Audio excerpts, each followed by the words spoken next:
I'll strip the top of the door. Quarter panel all stripped.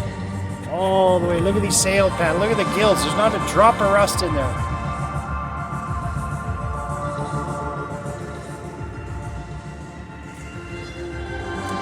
Did the whole sail panel. Tomorrow I'll do the roof.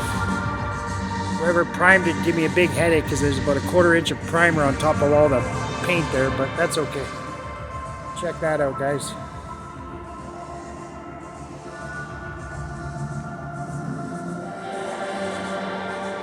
All the metal. So tomorrow I'll start getting into some bodywork, and then well, we got to finish stripping it, of course, but I'll start laying some Bondo in a couple of spots.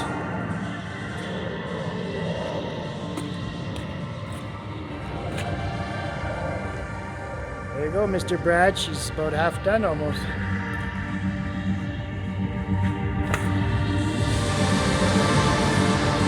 I'm gonna hit this fender today too. I'm excited. She's getting a little dark, but she's warm out.